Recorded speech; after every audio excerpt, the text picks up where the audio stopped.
وہ مشہور واقعہ، بہت بڑے عالم دین نجف سوچ رہے ہیں، روایات ہے نا کہ ایک قدم امام حسین کے لیے جاتا ہے تو اتنا ثواب ہے، اتنے حج کے ثواب کے برابر، اتنا عمرے کے ثواب کے برابر. بہت سارے دوسرے فرقے سمجھتے ہیں شاید شیعہ حضرات جو ہیں وہ کربلا میں حج کرتے ہیں یا عمرہ کرتے ہیں. ایسا کچھ نہیں ہے بھائی. زیارت کا ثواب حج ہے تو ثواب ہے، عمرہ ہے تو ثواب ہے. تو وہ عالم دین سوچ رہے ہیں کہ یہ کیسا ہے کہ ایک قدم بڑھاؤ اتنے ثواب، ایک قدم بڑھاؤ اتنے گناہ گر گئے. مطلب کیا ہے امام کی زیارت کے لیے جتنے قدم بڑھیں گے اتنا معاملہ بڑھتا چلا. ابھی سوچ رہے ہیں. گھوڑے سوار آیا، کہا شیخ کیا سوچ رہے ہو؟ کہا میں یہ سوچ رہا ہوں کہ آخر کیا ہے امام حسین نے ایسا کیا کہ ایک قدم پر کہیں ہزاروں گناہ گر جاتے ہیں. ایک قدم اٹھاؤ اور آپ کے سامنے زوار سید الشہداء کا مرتبہ کتنا بڑا ہے، کتنا بڑا مرتبہ ہے کہ شخص جو تھا وہ کاروانوں کو لوٹا کرتا تھا اور راستے میں بیٹھتا تھا. جو کاروان کربلا جا رہے ہوتے تھے، بیٹھ گیا، آنکھ لگ گئی.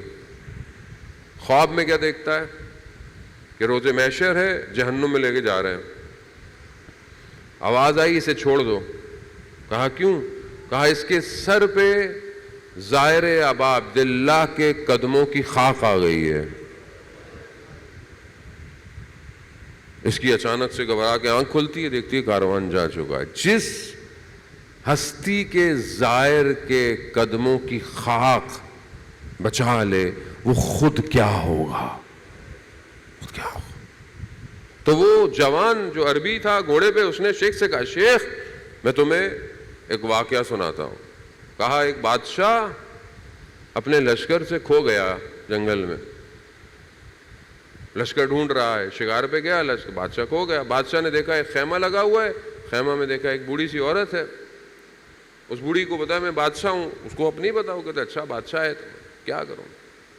اس کے پاس ایک جانور تھا، اس نے اس کو قربان کروایا. اس کا بیٹا آیا، وہی بادشاہ کے پاس رکھا خدمت کے لیے. اتنی دیر میں لشکر آیا، بادشاہ کو لینے کے لیے پہنچ گیا. بادشاہ نے کہا اس بوڑھی عورت کو ساتھ لے جاؤ. دربار لگا ہوا ہے، درباری بیٹھے ہوئے ہیں، وزیر بیٹھے ہوئے ہیں. کہا اس نے میری اتنی خدمت کی ہے، اس کے پاس ایک جانور تھا، اس نے میری خاطر، اب میں اس کو کیا دوں؟ کسی نے بولا 100 جانور دے دو، 100 اونٹ دے دو، 100 بھیڑیں دے دو. بادشاہ کہتا ہے یہ بھی کم ہے، یہ بھی کم ہے، یہ بھی کم ہے. یہاں تک کہ آدھی مملکت پہ بات آ گئی. کہا آدھی مملکت دے دو. کہا یہ بھی کم ہے. کہا کہ تو کیا پوری مملکت دیں گے کیا؟ کہا یہ بھی کم ہے. کہا کیوں؟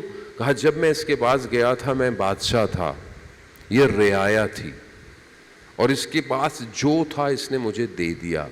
اب میں بادشاہ ہوں، میں اگر سب کچھ دے بھی دوں تو بھی مجھے اس کا شکریہ ادا کرنا پڑے گا. تو کہا شیخ حسین کے پاس جو کچھ تھا وہ خدا کی راہ میں دے دیا. اب خدا کے پاس جتنی خدائی ہے وہ سب حسین کی ہے، حسین کی. یہ آسان تھوڑی ہے جو ہم اور آپ جمع ہوتے ہیں، یہ ہمارا کوئی کمال نہیں ہے، یہ خود امام حسین کا کمال ہے. اس رابطے کو سمجھے. آج شب عاشور ہے، نہیں پتا پھر زندگی رہے نہ رہے، نہیں پتا پھر مجلسیں رہیں، میں نہ رہوں مجلسیں تو رہیں گی. حق تو یہ ہے کہ حق ادا نہ ہوا.